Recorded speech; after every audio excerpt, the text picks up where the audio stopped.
This is NDTV.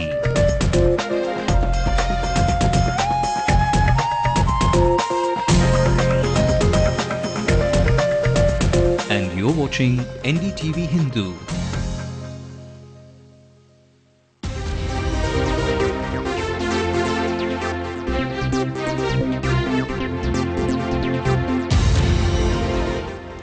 Very good evening and welcome to Headlines Now with me, Ashmit. At the top of this hour, Pandian, a fisherman, leaves to fish, stares strays into unknown waters and does not return to his home in Pudukkottai.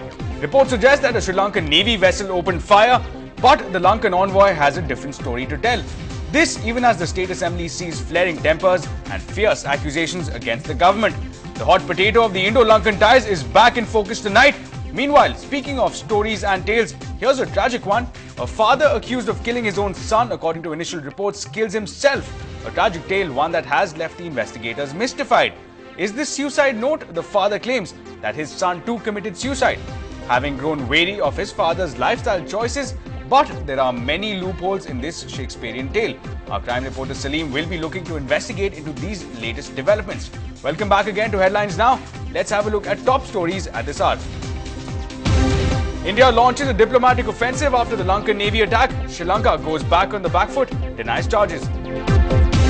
The ball is set rolling. DMK chief shoots off a telegram to the central government. Furious opposition comes down hard on the government. All that the chief minister here will always say is, "Nan kadidam yediten, I've written letters."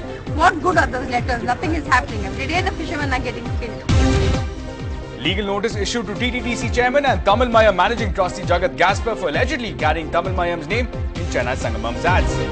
Accused of killing his own son, father kills himself, claims in suicide note that his son too committed suicide. Drinking water woes on trains. Well, Ndtv-Hindu takes up your concerns and holds the authorities to task. Southern Railways promises quick, swift reply. A stinging PUCL report exposes the pitiable position of the urban poor in the city's game plan for development. And more women are packing their bags, leaving their husbands home and going on that exotic break.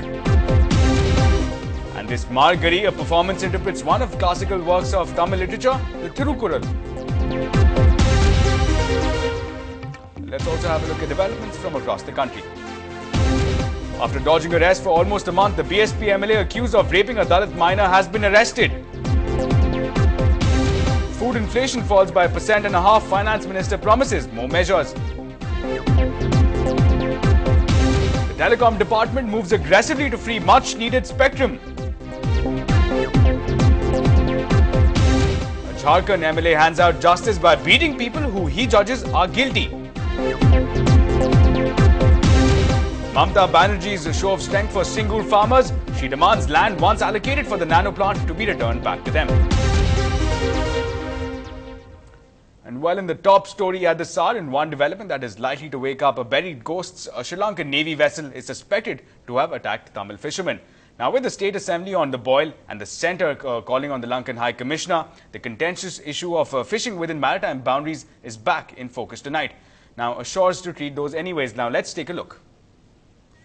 21-year-old Veera Pandian was fishing in the Park Straits when the Lankan Navy allegedly opened fire. His colleague Manivel was lucky to escape. சாயந்தரம் மணி ஒரு 4:30 மணி 5 மணி இருக்கும். நேவிகாரன் வந்தாங்க. நாங்க வீலஸ்ல இருந்து எல்லாம் மின்னன்ட்டு இருந்தோம். மின்னன்ட்டு புறவு போனா போய் நின்னா அந்த பையனை சுட்டுட்டாப்ல. There has been an alleged incident in Park Strait area where Indian fisherman has died of bullet injuries, died or injured. And we have now been informed officially of that incident. And our inquiries reveal that Sri Lanka Navy was not involved. Our Sri Lanka Navy is under strict orders never to fire at fishermen, even if they cross international boundary line towards Sri Lanka.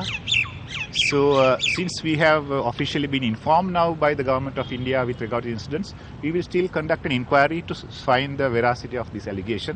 More than 200 Indian fishermen have been shot dead by the Lankan Navy over the last 3 decades. Although time and again the Lankan government assures that those who stray into their waters will be treated in a humane way, the killing continues. Veerapandiyan's death resounded in the Tamil Nadu Assembly, and Chief Minister Karunanidhi shot off a telegram to the Prime Minister seeking firm action. Since fishing communities account for around 100 seats in coastal Tamil Nadu, it has already become a rallying point in the nearing elections. You know, we're doing all the wrong things. When Rajapaksa came also, what happened? Absolute silence. They should have gone and spoken to him. No, why didn't they do it? That Sri Lankan army should not exit and kill our people, and they can arrest and they can hand over those people to our country. After India gifted the Kachativu island to Sri Lanka, it has drastically reduced India's fishing space.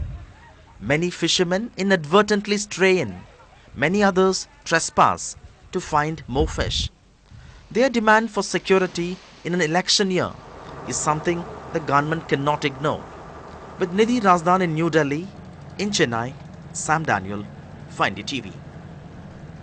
And well, Tamil Mayam is proving to be a thorn in the flesh for the DMK. Advocate Radhakrishnan has sent notice to the TTDC chairman and Tamil Mayam managing trustee Father Jagat Gasper for violating the Madras High Court order.